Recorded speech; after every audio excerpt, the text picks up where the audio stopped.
반갑습니다. 한자를 상식어로 해석하는 세트 한자 연구소 이원율입니다.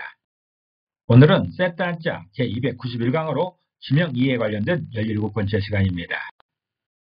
전국의 많은 시도 중에 원자가 지명에 들어가 있는 천안과 수원과 남원과 장원에 대해서 살펴보도록 하겠습니다. 먼저 지명에 공통적으로 포함되고 있는 근원원자를 보겠습니다. 근원원자는 근원을 의미하고 근본이나 들을 의미하기도 합니다. 근원원자를 이미지로 표현해보면 기스검자와 말할 백자와 작을 소자로 구성되고 있는 기슬개 이미지와 작은 소리를 내며 흐르고 있는 물줄기의 이미지가 있습니다. 그래서 근원원자가 표현하는 그 근원은 기슬개에서 작은 소리로 처음 말하는 곳이다라는 그런 뜻입니다. 근원이란 물줄기가 처음 나오기 시작하는 곳을 말합니다. 한강은 강원도 태백시의 황지연못에서 시작되고 낙동강은 강원도 태백시의 검룡소에서 시작된다고 합니다. 그곳이 바로 근원인 것입니다. 낙동강의 근원은 황지연못이고 한강의 근원은 검룡소가 되겠죠. 시작은 미약해도 끝은 창대하다는 말처럼 강물은 우렁차고 대단하다 할지라도 그 근원은 한비탁 기슭에서 졸졸졸 흐르는 작은 소리입니다. 근원원자는 기슭에서 말하는 작은 소리가 근원이라고 표현하고 있습니다. 이런 근원원자를 사용하는 지역 중에 수원시를 먼저 살펴보겠습니다. 경기도 수원시의 수자는 물수자이지요. 물수자는 물을 의미하고 강물을 의미하기도 하며 액체를 의미하고 있습니다. 이 물수자는 물이 흐르는 이런 모양을 표현하고 있습니다. 물이 흐르고 있는 이런 모양을 물수자로 표현하는 그런 글자여서 물수자는 흐르는 물을 형성한 그런 한자인 것입니다. 물의 기본은 흐르는 물이지요. 흐르는 물이 맑은 물이고 그곳에 사람들이 모여 사는 것입니다. 이런 물수자를 사용하는 수원은 경기도 동남부에 위치하였고 경기도 도청 소재지입니다. 수원은 마한의 모수국이었다가 신라 때에는 매홀, 고려 때는 수성 또는 수주라 불리었고 조선시대부터 수원이라는 이름으로 정착했지요. 이는 광교산이나 칠보산에서 흘러나오는 물이 지역 하천으로 잘게 쪼개져 남쪽으로 흐르는 모양새에서 나온 이름으로 추측하고 있습니다. 수원이 본격적으로 도시로 발돋움한 것은 조선 정조 때 정약용 등 실학자들에 의해서 건설되면서부터입니다. 한적한 시골마을에 불과했던 수원이 정조의 압도적인 지원으로 당시 평양이나 한양에 견줄 만한 큰 도시로 급부상한 것입니다. 수원이라는 이름은 그 전에 붙여진 이름입니다. 그리고 또 한 번의 도약이 있었는데 1970년대 이후에 삼성전자의 대규모 공단 입주입니다. 전국 기초자치단체 중에 가장 큰 도시인 수원의 시작은 작은 시골마을이었습니다. 산기슭에서 흘러나온 물이 사방으로 퍼진다는 의미로서 지어진 수원의 창대한 발전인 것이지요. 산기슭에서 졸졸졸 흘러나온 물이 사방으로 퍼진다는 의미로 지어진 수원의 창대한 발전인 것입니다. 이번에는 철원에 대해서 살펴보겠습니다. 강원도 철원군의 철자는 쇠철자입니다. 쇠철자는 쇠를 의미하고 검은 빛을 의미하기도 하며 무기나 단단하다는 의미도 있습니다.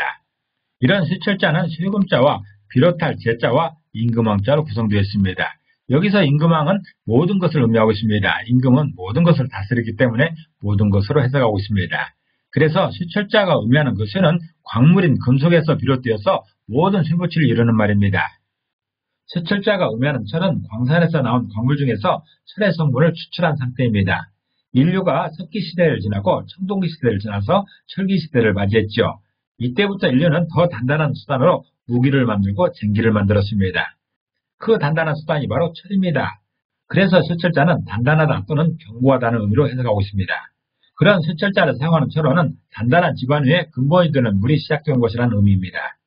철원은 고구려 시대 철원 또는 몰동비라고 불리다가 신라 때는 칠성궁이라 불렸고 공해가 후 고구려를 세워 도읍지로 정하면서 마진, 태봉동으로 불리다가 왕건이 고려를 세우면서 동주라 했습니다.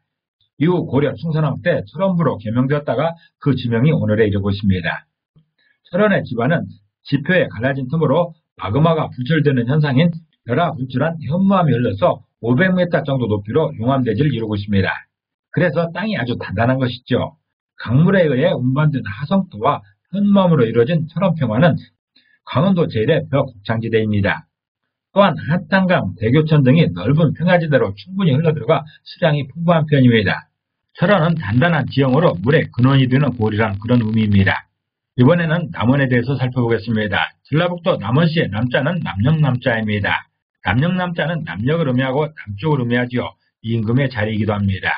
남역남자는 완벽하다는 의미의 열십자와 울타리를 의미하는 막힐 경자와 양양자로 구성되어 있습니다. 양양자의 한일자가 생략된 그런 모양이지요. 그래서 남역남자가 의미하는 그 남역, 남쪽은 양을 기르는 데 완벽하여 울타리를 세운 방향이라는 그런 뜻입니다. 양을 키우기 위해 남쪽에 울타리 친 그곳이 바로 남쪽이라는 그런 뜻이지요. 남녘은 동서남북 방위 중의 하나인 남쪽입니다. 남쪽은 햇빛이 잘 들어와서 따뜻하여 초목이 잘 자라는 곳이지요. 그래서 남녘에 주로 평야가 있어서 곡식을 재배하고 초원이 발달해 짐승을 키우게 됩니다.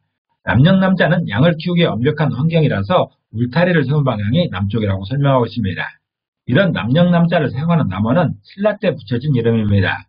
남원은 삼국시대에 백제와 가야 세력이 있던 지역이었으나 익산 지역에서 고구려 부흥운동이 전개되던 보덕국이 망하자 보덕국에 있던 고구려 유민들을 남원 지역으로 이주시키고 남원경을 설치하면서 남원이란 지명을 사용하기 시작했습니다.